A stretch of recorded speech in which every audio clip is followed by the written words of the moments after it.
Good morning, everyone. I'm so excited to see many familiar faces. So yes, I'm the CIO for the City of Scottsdale. I've spent my entire career within the public service space, starting at K-12 and now for city government. So really passionate about leveraging technology to make a difference in the lives of our communities, and excited to lead with all of you here and have some meaningful discussions throughout the day. I think ElevateIT is one of the most engaging conferences, and it's, again, good to take some time away from the office and really think, how can we make the future better. So I'm really honored to introduce the panel today. Those are trailblazer leaders who are leading innovations and transformations within their organizations, and I know we're going to learn a lot in the next hour from their experiences. So Ty, please kick us off. Introduce myself? Yeah, Ty Howard, Chief Information Officer for the City of Goodyear. Frank Sweeney, Chief Information Officer for Department of Child Safety. Matthew Peterson, I'm the Chief Information Officer for Arizona Arthritis and Rheumatology Associates. Hey guys, Brianna Brown, CIO for Denova Collaborative Health, subsidiary of Centene. Okay. Wonderful. So we'll start with the innovation piece, right? There is so much pressure on us as CIOs to enable innovations and transformation. And with that comes great risks, comes the ability to, or the need to influence, right, our partners, business partners, the need to be very strategic, to have alignment with organizational goals, but at the same time, really keep our talent, our workforce motivated, especially in this new hybrid environment. So how do we achieve all that, and how do we elevate the role of CIOs? And I'm really interested to see how, personally, how you're experiencing this new role and how you enable that innovation transformation for your organization. So it's interesting. One thing that takes me back years prior, I think it was with Gartner, they talked about the different edges. There was a leading edge, which was kind of good, your leading edge. Bleeding, which means you probably shouldn't be there. On the edge, and then there's off the edge, meaning, or even, there was even no edge. So I guess I'm saying that to say this, that many times, especially in government or based off your agency, you have to figure out where you should be within those edges. In government, we like to be kind of on the edge, but not too far out. So as far as innovation, in order to fix something, or in order to innovate, many times you have to start with the business, start with the problems, start with the issues. And so to fix it and to enhance it, you have to actually understand it. And so I would say to innovate is really going into the businesses, meeting with your partners, meeting with the leadership, looking at your strategic plan, and identifying what they're trying to do. What are their pain points? What are the gaps? And what are the processes? And then bring in the technology. I think all too often, sometimes we can just jump right into technology, but technology is there to support the business. So I'd say, start with goals, objectives, understanding the business, and then work with your partners to identify solutions and remedies to address. Yeah, Frank, how about your world? I think that we have to change the way government thinks. I think that we need to start taking an example from the private sector, and also taking examples for some of these innovations, how they were created. And one of the biggest things is that you can't take risk, or you can't take failure out of the equation when you're going down and implementing these innovations. And so the fact that government is set up so you don't make mistakes inherently goes against everything you try to do is to become successful at anything you're implementing. So I think we have to change the culture of government and to allow for more strategic and well thought out risk taking at the lower level, not at the top. And it's kind of contrarian to all government, the way government's set up. It's set up so there's many, many decisions to be made, many, many different hands to be signing off things and whatnot. And so I don't think government can keep going and keeping up, at least, with innovation unless we make sure that culture changes. And so for a CIO, I think that's the key. How do we do that? How do we slowly implement that it's all right to take risks? It's all right to think about really neat innovations and implement them at a low at a lower level, and take those risks and not be afraid to be failed. So I think it's a cultural thing. Sorry, the question is, how do you go slow to go fast, right? I actually did work in the government for about 6 years, so I understand all that. The thing that it was culture shock when I went in from the private sector to the public sector.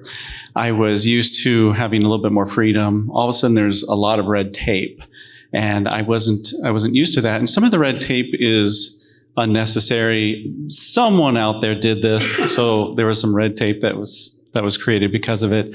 And when I was there, in order to be able to do innovative things, sometimes I had to use my private sector brain and bring it in and go against the grain sometimes. The bleeding, all these different things, sometimes bleeding to some of the people I was working with was not bleeding. It was 10 years ago. It's not bleeding anymore. But there was so much bureaucracy. But it was interesting though. It was such a great experience to be able to work with vendors.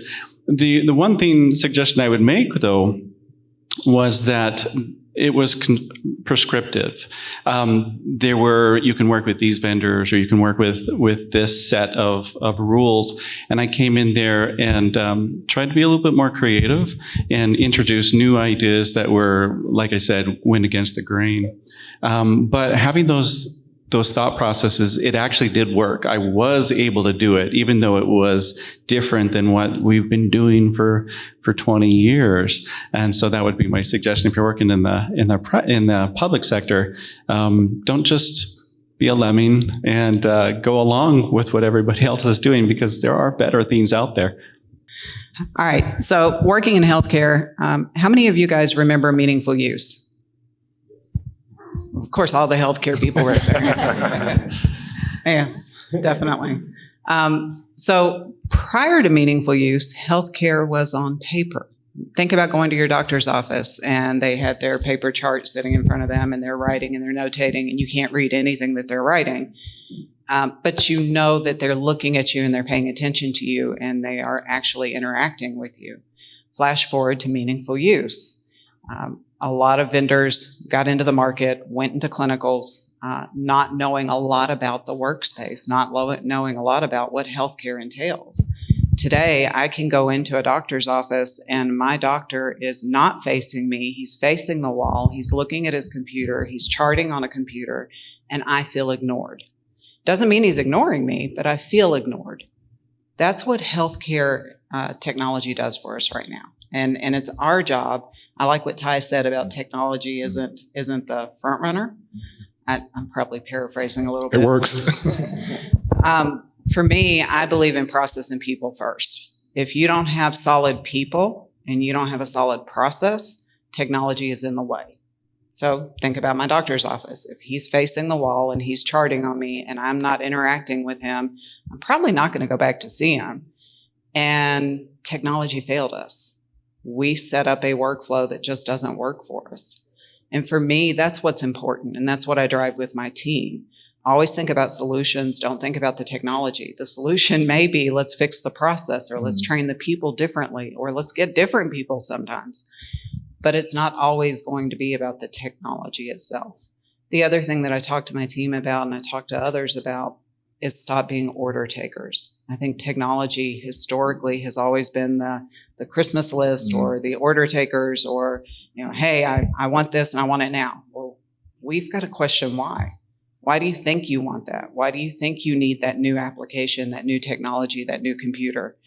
Let's talk about what your business problem is first, and let's try to solve that. You may not need the technology at the end of the day. You may not need to spend $100,000 or $1 million. We may be able to figure out a better way to accomplish this and provide a better solution. So for me, technology is really about brain power. It's about using the people that are in the room and using all of that knowledge and that drive, that passion to make things better. That's what being a CIO is to me. Okay, thank you. That's really insightful. So you mentioned the type of influence you have to assert has been changing, right? More relationship based, really understanding the pain points of your partners, internal partners, and then having discussions around needs, solutions, problems, and then more of a consultancy role as well. So looking at the past 2 or 3 years since the pandemic, and now we've had many solutions that came out of that, right? Virtual telehealth medicine. How do you, I guess, partner with your internal constituents to adopt or in faster ways, adopt some of those innovations? Does it take governance? Does it take relationship building, and there's maybe as the lower levels within your teams and the other teams? Or what's the approach? What's the strategy around that? So it's funny that you bring up relationships. I just posted I'm pointing to my team. Raise your hand, guys. So I just posted a message to my team this week about really building trust in our department and building trust in our company. It's not about how many tickets you fix. It's not about how many printers you plug in. It's not about the widget. It's really about the relationship. So how did you make them feel? Did you build trust? Did you accomplish what you said you were going to do? Did you follow through with your commitments? That's what those people remember. They're not going to remember the printer or the setting or the password reset. Oh my gosh, that's going to be forgotten. For us, it's really about communication, transparency. Even if we mess up, let's own it and let's learn from it and build from it. But don't walk away. If you stay at the table, you stay committed and you partner with them, you build that trust. The partners that we have in our business right now, they're amazing. Doesn't mean we don't argue. The chief clinical officer, and they're smiling and laughing. Him and I can go head to head, but then we walk away laughing and have the best time because we know we're building something amazing. And to me, that's leaving a legacy. That makes me feel like I've accomplished something, even if I didn't finish the project at the end of the day. Thank you for sharing that. The governance question, I know governance has maybe negative connotations, but especially in government, we have to build governance structures to be able to deliver on the promise, right? And now with AI, has anyone heard about AI? How do you roll out like Gen AI or more AI within the organization in a meaningful way, but in a secure way, right? And with that, you have to have some committees, you have to have risk levels assessed and owned. So can you talk to that specifically? This comes up obviously because we're Department of Child Safety has some privacy data that maybe some people would want. So it comes up quite often in almost every conversation. There's my team sitting right there, Sam, right there. Stephen Hintz, he's our chief data officer, and Ashna Denker is right here she's our CTO. I hope I'm doing this right, so I'll because I'm kind of a figurehead. So my personal opinion on anything that has to do with data governance has to do with data, securing data, but getting quality data first. First, looking at your data and categorizing it and classifying it, seeing where all the data is. I mean, you've heard of shadow government, right? Well, there's shadow IT in almost every organization, right? You got pockets of people doing things all over with the data. So you got to hone all that in. There's a lot of discovery first before you start making a strategy on how do you put data management or data governance in any organization. And the data governance argument actually made organizations look at their data and say, what data we have? I mean, that's a great, if anything, if data governance didn't do anything else but do that, we probably advance IT into the future because most organizations don't know where it is, don't know where it's stored, don't classify their data, and the data they have may or may not be as good as you think it is. So I would start with getting a whole bunch of these things taken care of, like the planning part, because there's a lot of things that people want to jump into, before they actually go through the process of planning and seeing all their data and looking at where all these data points are and gathering that up and then creating a strategy after you do that. Speaking of that, I remember when I joined Scottsdale a few years ago, I had a meeting with our fire chief, and he says, well, it takes so much time to build reports, and we have data in all those systems. And he said, why can't you just build me a data lake? And I thought, how does he know about data lake? And am I in trouble now? Right? But the truth is, right, our partners, they want data, they want to make data-enabled decisions. They want to be empowered and want their teams to be empowered. So, it is our role to facilitate that, to enable that. So how is data analytics being leveraged to, again, uncover strategic insights or influence decision-making in your organization? So how do you prioritize, right? Because you cannot touch all the data, but obviously having that strategy and framework and data management in place is critical, but we still have to facilitate those decision-making from an IT perspective. How do you struggle, or how do you solve for that? So there's two types. I think there's kind of two ways of looking at it. One is, how do you do it from an executive level? And I would say assistant director up, versus how you look at it from an assistant director down. And I say that kind of funnily, because if you're a assistant director up, there's a lot of political things that you have to worry about that have nothing to do with IT. And it's something that you have to get used to in that level. And so for me, looking at data and categorizing it is this going to put us on the front page of something that you don't want to be on the front page, right? I know that sounds very overly simplified, but really, when you're in government and you're in the positions that you're in the position because 9 times out of 10, you're in there politically. So what you have to do is you have to realize, the first kind of litmus test for us has always been, if this data got leaked out, who is impacted the most? And then go down the priorities of least impacted to categorize these. And that could be, when you're looking at the different levels of leadership, could be the person that's sitting in the corner office, or it could be the person or the child that's, should never have their information disclosed because they're under 18.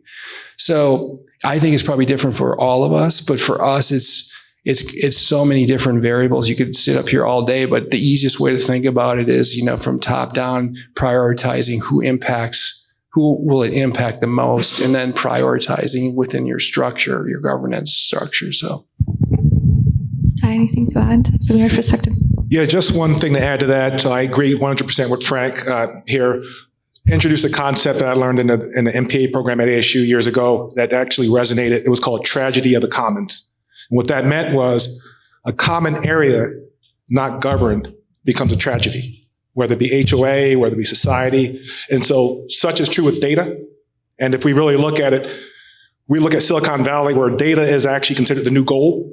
So we need to mine and take care of it and treat it as such. And I agree with Frank as far as identifying where the data is. So in order to protect it, you have to know where it's at. And there's tools out there that partners that can help you find that PII before the bad guys or gals do. And so I think really just working through that, but from the standpoint of knowing where the data is, basically putting a black light, if anybody's been in college, the black light that lights everything up, you can see stuff on people's clothing. We need a black light in the networking environment to see where all your data is at, so you can aggregate it, protect it, and establish that one single point of truth where you're constantly managing, protecting, and have the proper controls around it. Right, but then there is the third-party vendor risk as well, right? And I know our panelists in healthcare are dealing with that possibly right now. So how do you manage that, like third-party risk and when it comes to data?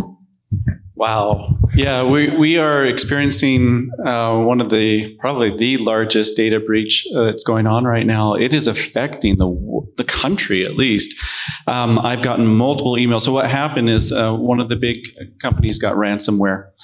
and they purportedly paid $22 million to get their data back. They didn't get their data back. So they spent $22 million for, it's all gone. But this company handles the billing. They're a clearinghouse for a lot of other companies. And we've have 2 companies that have contacted us that we had used, and they said, we're going 20 days now. Our whole business is crumbling. Large billion-dollar companies, they're crumbling because of this. And so they're scrambling to find alternative avenues to be able to continue their businesses. That was from one company, and the domino effect of it outreaching out to more and more companies. This is not the first time, though.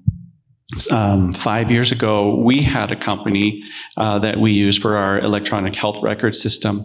And I met with the engineers once, and I took a look at what was going on, and I discovered a huge security hole with this. And I fought with them. I said, look, the cleaning lady can delete all of our data. And they're like, no. I'm like, look, I'm going to log in as her, and I'm going to delete a patient record. She doesn't even have permissions to the records, but I just delete it. Now I can hit the delete and delete 8 million.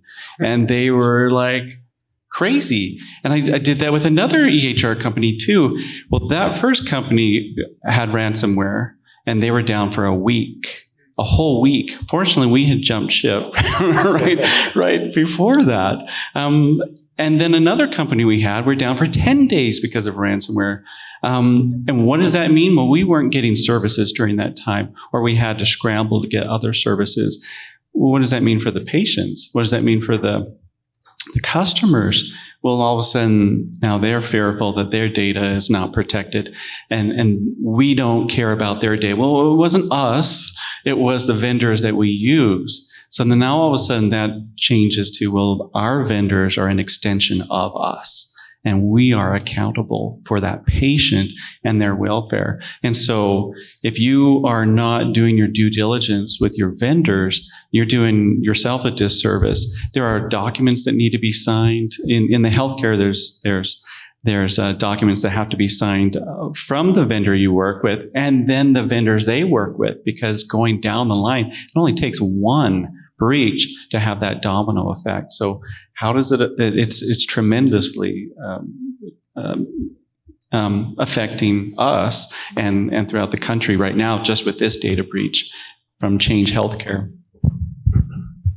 I think for me, I think about data in 3 categories. I think about quality in and out.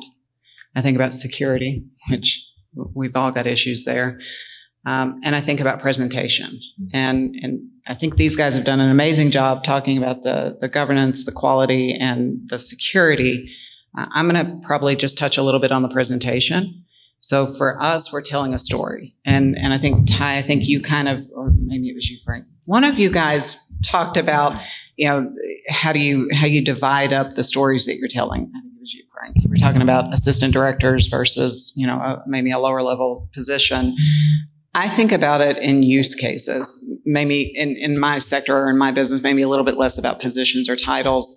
I'm thinking about what is your use case. So if you're my chief clinical officer who loves data, I'm going to hear from him every single day, probably 3 times a day, about all the different reports that he wants. If you are the executive assistant to one of our clinical VPs, I'm going to hear about a report she wants, but it's really a data extract. It's not a report. It's not a visual. It's not telling a story. It's just data being dumped into a spreadsheet somewhere so that she can go do something else with it.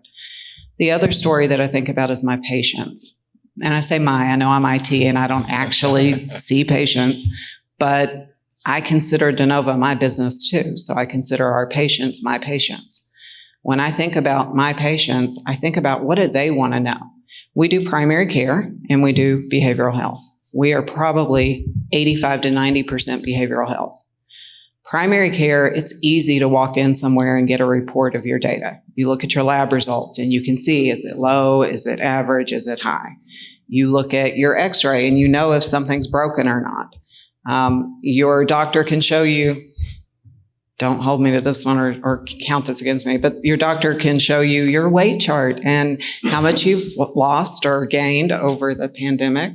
And so you see all these things. You see these data elements from our primary care perspective. The one thing that I think is amazing about Denova, and I'm sure other companies too that are in behavioral health, but I love Denova.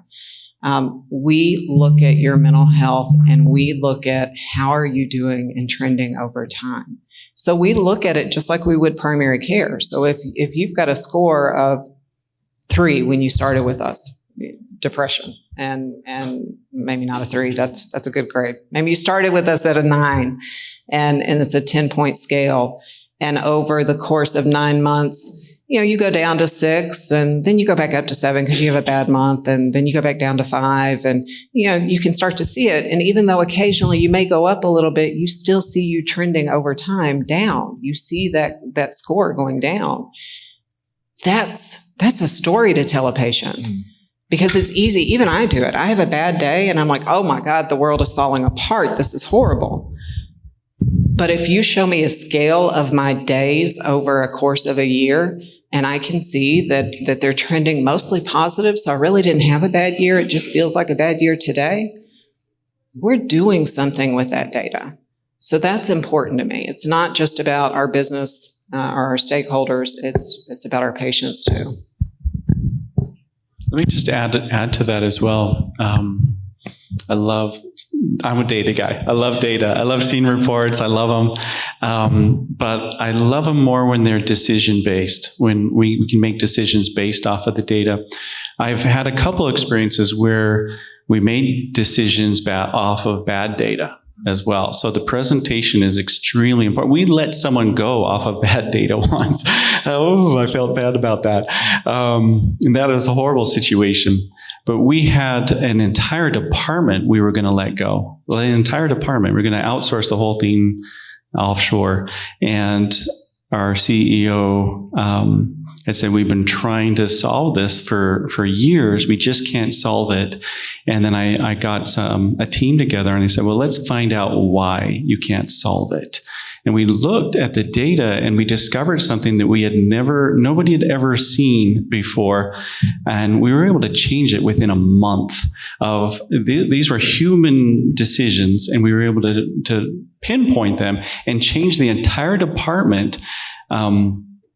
We didn't hire anybody different. It was just data, and we were able to change the processes of the way we did something. And then we had like standing ovation from the board that after 18 years of this problem child department, we're actually able to solve it. And it wasn't because of these huge changes. It was really just understanding the data and finding the pain points. So there was like a cog in the wheel that was broken, and we were able to just fix it just by looking at the data.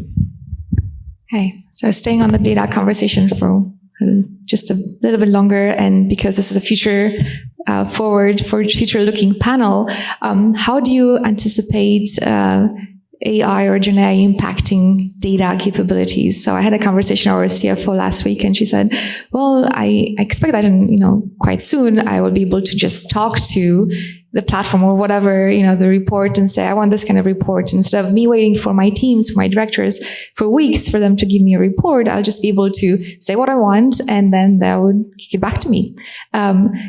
Do you foresee that kind of a transformation happening soon for your stakeholders, and how will that happen? So yes, and it could happen. It should happen yesterday. As you can imagine, government has many, many repetitive tasks. Too many to actually list here, and too many and really kind of boring to go down. But I think that's where you're going to see the biggest advancement. When people, I think there was the keynote said something about that was very interesting, and I also believe this. I believe that human beings are meant to do more than manual tasks. I believe their greatest value is their humanness, which basically allows them to think logically, but also empathetically and emotionally. about a decision. So I think the biggest thing that's going to happen in AI is going to make us more human over time. Not because it has something that's less human about it. It just will take away the menial tasks that are mind-numbing to do. I mean, there are things that we do on a daily basis that really can be done by a machine so that we could have some thought about what we're going to do tomorrow, right? And so when I approach any issue when it comes to data, how AI is going to affect it, I always think about the enormous impact on my employees. I do not want to see people walking around thumbing through pages and pages and pages of documents, sorting things, because we're too afraid to put a machine on that tasks. And we're too ignorant to ask our employees to be more than just putting, a sorter. So I see the greatest advancement, and I think we're doing it. I think my team is incredibly innovative. They're pursuing the possible. And I think that's the greatest gift you can give to your employees, pursuing the possible. Allowing them to be more than just task orientated, but just to be so much innovators. And when you get when you get your people on board with the innovation, man, you get ideas that you couldn't possibly think about. And that's what excites me. That's what makes me want to be a CIO. I don't want to be a CIO for the title. I want to be around people that want to do things in life, that want to come to their jobs and look at what they're doing and saying, I'm making an impact. I'm changing the way people perceive IT. I'm changing the way people perceive my agency. I'm changing to help my mission. And so that gets me up, get up every day at 5 and walk my dog. And I think about that and I go, I'm the luckiest man alive. I'm the luckiest man alive because I see the opportunity in people all the time. And they keep wowing me. And that's where I think AI can do the best for us. Allow people to wow you versus to be just an employee. Wow, that is quite inspiring. And I'm hesitant to ask the question now. Some of our colleagues are concerned that AI will replace some of our team members. I guess, how do we address that? And what has been the experience, right? Return to the office experience. Are we really, making it as best as possible for our team members? And how can we, again, enhance that kind of that experience using technology or using empowerment, right?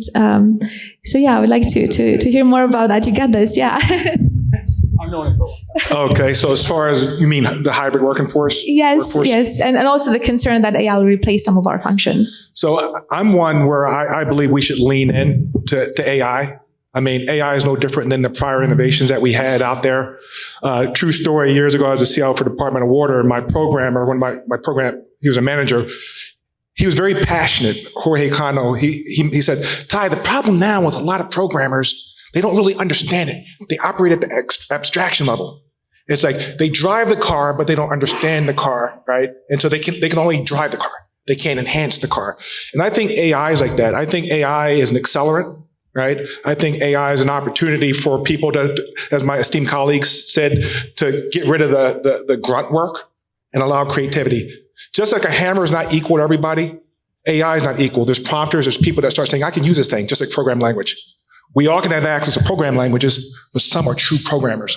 And I think with AI, those that can see problems, innovate, issues, and opportunities are the ones that we need to lean into. As far as replacing people, it will displace things that are mundane, but to Frank's point, it'll also give other people an opportunity as well as far as new jobs as a result of the innovation that's coming out. So it'll destroy jobs as well as create jobs, but I think the key for us is to lean in, not be bleeding, but just make sure you're on the edge. So I guess in closing on that, if you're not using AI as far as the edges, you're not on the edge. So you need to use AI. There's been several many disruptors in the country. One of them was the cars, right? At one time it was just horse and buggy, and what are you going to do? And all of a sudden there's cars, and yes, they lost their jobs, but they found new ones. There will be, I'm working right now with a CEO, with a different one, not my company, who is looking at AI. How can I cut jobs?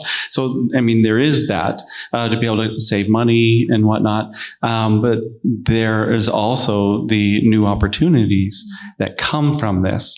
Now, all of a sudden, someone has to drive those cars. Someone has to build those cars. Someone has to take care of get the gas and all those things. So new jobs are created because of this as well. Okay. I think what we're all speaking to is evolution. So when I think, I'm going to go back to healthcare, that's what I know.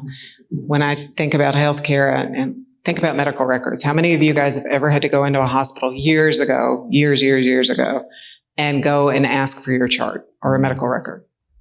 You could see all the folders and the files and oh my gosh, it looked like a library. And now that same person, assuming they evolved with everything else, that same person no longer goes back into a chart room. They look on their computer and they pull up your chart and they pull out exactly what it is you're requesting, and they go and print it off and they hand it to you. Or they send it to you securely, or it's in your patient portal. So these individuals have to evolve the same way that our technology and the same way that our environments are evolving. The person that used to drive the horse and buggy had to learn how to drive a car. Not sure what that change was like. That had to be interesting. But I think it's all about evolution. And then to speak to the hybrid environment, that's evolution too. Man, it was such a radical pivot for all of us when the pandemic hit. We were all Monday through Friday. You were in your office, you were in your space, you were working, you were in meetings, you had to be seen. Pandemic hit, and suddenly we had virtual health and we had remote employees, and then the pandemic started to subside and we had employees saying, well, we're not coming back, make me. And they went and found other jobs, or they went and built their own business, or all kinds of radical different things that people were doing, which I love. There's so many new small businesses out there that is just amazing. I'm like, why? How did you even think to build your own basket making company? But they did it, and they're thriving. Now, not long ago, I'm pointing to my team again. You guys didn't know you were going to be on the spot in here. But not long ago, I went to my team and said, hey, you know what? I want you back in the office a couple more days a week. And I want us collaborating more. We're about to change our EMR, and that's not a small undertaking. So we're going through a lot of change technically and just as a company. In the year and a half that I've been with Denova, we've doubled in employee size. So we went from about 300 employees to 650 employees. And I don't see that changing. I don't see that slowing down. So for me, while it's great to be able to be on Teams meetings and chat and collaborate and be in video calls, there's nothing like getting in a room and brainstorming together and having a whiteboard and going crazy. That feeling, that drive, that excitement, there's nothing like it. So while I still think, yes, some remote work can be done and done extremely well, I think there's value to being in a room together. I totally agree with that. And everybody's like, wow. I go around to a lot of these conferences, and I know that I got an infotech out here, so they know I do. So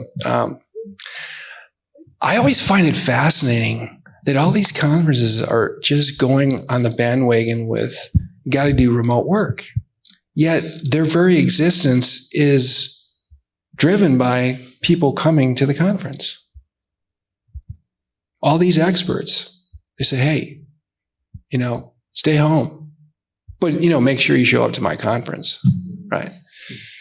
So I find that fascinating. And the other thing I find fascinating is that every other, I used to work for Game and Fish Department for 9 years. And what I found fascinating is that I knew nothing about anything that biology, nothing. I mean, that was a complete, probably shouldn't have been there, but I did build their wildlife system. But what I found out real quick was animals, everybody except humans, need to associate with one another. Crazy, right? Crazy. But somehow, because we have brains, we don't need to associate with anybody physically. Now, I don't know much about biology, but that doesn't seem like a very good thing for humans to do, not be around each other, right? And personally, what's going on in the world, maybe half our problem is that we don't spend enough time with one another. Maybe if we spent enough time with one another, we wouldn't have all these preconceived notions about one another. But for our reasoning, for our jobs, our CIO jobs, as leaders, it's not for us to go into the next thing like, oh, this is great, we're going to do this. It's ours to question things like, 9 months ago, if you told me I was going to be on a bandwagon for AI, anybody that knows me would say, there's no way Frank's going to go for AI. No way in heck, right? Now I'm the biggest proponent of it. But that's through a lot of questioning, right? There's a lot of questioning goes on. I think that's the biggest thing we can do as leaders is that we have to keep questioning, but don't impede progress just because I decide not to partake in the progress. You have to educate yourself. In fact, I think it's part of our role as a CIO to continue the process of educating ourselves all the time and constantly question things. Anyway, that's my take on it. COVID really played a role in preventing people from associating with each other, and work from home and whatnot. You mentioned earlier about patients going into a room and the doctor not even facing them, going on a computer. We have 3 clinics in Texas where they want laptop carts so they can just stand there and do it. It's so important to them. But there's AI, there's new technology coming out in the electronic health record systems where you just put your phone down and it records the whole thing and then puts your notes into the various fields. And now you can actually talk to the patient. I mean, these are new features that people are creating to try to get the one-on-one conversations back to where they used to be. I don't remember when I guess it used to be paper and pencil. I guess the doctor was writing down your notes at one time, but now typing and now just recording. It is hopefully something, if embraced, can enhance the patient's experience. Now, the adoption of it is a different story. We have doctors that probably should be retired. they're much old, past retirement age. Hard enough time. One of our doctors, we gave him a mouse. He had never used a mouse before. He was the pencil and paper guy, and he threw the mouse across and against the wall because he was so upset with the mouse. I'm like, you are not going to be a good adoption for AI. But trying to get the adoption, trying to convince them, no, this mouse is good for you. You will like it. It'll enhance your life. It's sometimes difficult when people are set in a certain way that they've been doing for years and years and years. But once people start to see, going back to that horse and buggy, someone being able to go from destination A to B, 5 times faster and being able to produce more and something more effective. It will take a while, but it is going to happen. Okay. Thank you. So we have 15 more minutes together in person in this room. So let's leverage that. And now we're open to your questions. Please make them really challenging because we have the experts in the house. So who wants to go first? No pressure. How do you guys feel ESG initiatives that are being driven these days are affecting or influencing jobs decisions? Does that make sense? ESG, environmental, social, governance. Because a lot of times right now, people are kind of shifting, especially when it comes to like IT and life, right? How those assets actually get consumed back into circularity for sustainability because the impact on the environment, social, geopolitical, and everything. So we're seeing a lot of trends where People want to just like shred assets at the end of life, right? And they're looking at more strategic ways to get those back into the economy. So, for instance, Microsoft these days, they shred everything in their hyperscalers, and now they're looking at this. Yeah, so data centers, I think it's one way. For us, it's digitization, right? So digitalizing all the records, and we pursue this initiative. I've been pursuing it for about 2 years now, and we've been really successful. I think over 8 million records have been digitized, and that also helps us be better about records management and everything that comes with that. So definitely huge effort, and the organization is very mindful, right? E-signatures. We have many initiatives within the city that will make an impact. And of course, sustainability is one of our goals. 1/3 of our city is preserves and will remain that way because the council and our leadership push for that, and our taxpayers voted for that. So, and we're in the process of finalizing our sustainability plan. So lots of initiatives that speak to that. And actually, I met with an ASU professor last week to talk about sustainability and procurement, right? So that's a new sort of a trend, but I think that's something that we should all look into as well. Okay, so the big focus was sustainability. Was that pretty much at the front of that? Social A lot of responsibility. these days, I know there's federal action and ESG initiative when it comes to IT, right? But a lot of the C-suite these days are actually being compensated based on their achievement of ESG goals. That's part of the brand reputation. Oh, I agree. And I think it ties back to even remote work as far as impact to the environment, people being able to work remotely. I think it's lifecycle management and asset management, being able to kind of elegantly destroy or refurbish or recycle technology. I think it's moving more to the cloud. And if you don't need to have it on-prem, if you can off-prem and just move towards more virtual gear. So. I think one of the other things that I've seen organizations move towards is partnering with vendors that not just recycle or find ways to, I guess consider the environment as they're destroying equipment, but also giving back. So looking at some of the schools that don't have the equipment that they need, looking at some of the communities, some of the shelters, some of the other group homes that could use equipment that, if safely wiped and cleaned, guys, that we could give back. And I think, to me, that means more than just going and recycling and finding a good way to get rid of the equipment. I'd rather see it go to good use if it can. When I was working for government, this was one of those themes that was really frustrating to me because we couldn't give anything away.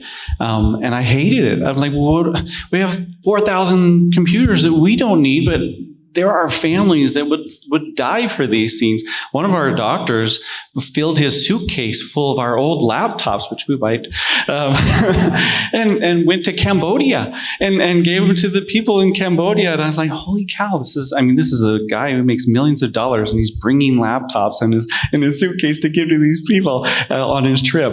But I hated it. But there was one city, I can't remember which one it was, one school district, actually, maybe Scottsdale, who would loan the equipment for $1 to the families, and oh my goodness, if they didn't give it back, then they lost their dollar. So some people made some creative ways to do it, but this is something that, at least in my experience, it was difficult to actually give that back. It's the same thing with the food industry. There's so much waste with food, but there's liability and there's laws and whatnot that also prevent from some of that food going to better places than the garbage. Okay, next, Todd.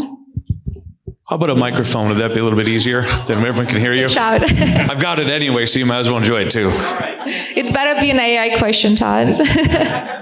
Yeah, so technology debt, it's always a struggle for us. And I'd like to know your approach to application rationalization. And that's such a political hot potato because there's so many pet applications out there, and it's always holding us back. And how do you deal with a politically charged environment where you want to get rid of these applications because they're old, they're outdated, but being able to survive getting rid of a bunch of stuff? I'll just jump in. So from an application rationalization, I think what you mean is there's a lot of the same thing out there, cookie cutter, copy. We have all kinds of growth of a sprawl, application sprawl. So I believe it's a process, because many times people are empowered and enabled to go find what they need. I think with SaaS solutions, it does enable people to do that, but you do want to make sure you manage, the type of data that's going off-prem. What we've done when I was at Mesa, I know we had an effort with our partners, it may have been Infotech, or it was some partner where we actually just engaged in an exercise regarding categorizing what type of information, figuring out when that system or application was going to come off life, and how we transition elegantly into the next best thing. So I think it's really, and my esteemed colleague mentioned earlier, it's more human-based. It's really, well, tell me what that does. Okay, well, this does that too. Tell me what else that does differently. And moving it to that. And nowadays, although we talked about innovation, we're all not that unique. At some point, there's solutions out there that other people are using, and you can say, okay, what's the industry saying? What's Gartner saying? Or Infotech saying, regarding that's best in industry that will address that problem. So I think bringing those together, finding that optimal solution, but also discussing with the business what they're trying to do. I think I would add to what Ty's saying. It's first, for me, it's about building trust. If I walk into a room and say, hey, I want to take your applications and I want you to just use this one that I've got. If they don't like me, they don't trust me, they don't know me, that's going to be a battle, and that's going to be anxiety and ulcers at the end of the week. For me, I really want them to understand where I'm coming from and trust me first. Let me show them that I know what I'm talking about. Let me show them that I can help them in other ways. And then let me walk in and talk about the financial impact, the security impact, the risks that we're introducing to the organization, the disparate data that we have across all of these different tools or systems that everybody feels like they have to have that's special. That to me is a conversation. And once they see the data and see the risks, it's kind of a no-brainer from there. So I'm going to be the contrarian to my folks up here. Maybe not all. I think it has to do with data governance, because all data feeds these systems, right? So for me, I don't really care who has what as far as an application, because to me, I'm a developer by trade. So for me, I always wanted to do my own thing. And so as I grew through my career, I just realized, the technology's there. The technology is there to let people have their applications, because they're actually only windows to the data. What's more important is the data governance. So for me, technical debt comes with, when someone says technical debt to me, I have to departmentalize that, because technical debt may be this huge system that I have to operate child safety, right? That might be that. But all the other applications that are associated with that, getting, the data mining of that information to be used in decision making, all that to my leaders and stuff, I don't really care how you get there. I just need to know that there's a policies and procedures and structure that allows those people to have that information so they can do better for our children. That's all I care about. And I took a different take, because 5 years ago, I was probably the opposite. Because, you're going through your career and you're seeing this stuff. But there's so much technology right now. It has nothing to do with the application. The applications are like the throwaway. In fact, I used to say to my last agency, I used to say, don't think about 5 years, think about 5 months. And don't worry about what you're spending on an application, because that's not really important. What's really important is the data that's being represented through the application. So just go do that. Let's focus on, this is a debt of doing business, and this is where we have to focus on our data, because the data is the gem. That's what we have to protect, and that's what we have to serve out. Thank you. We have time for one more question.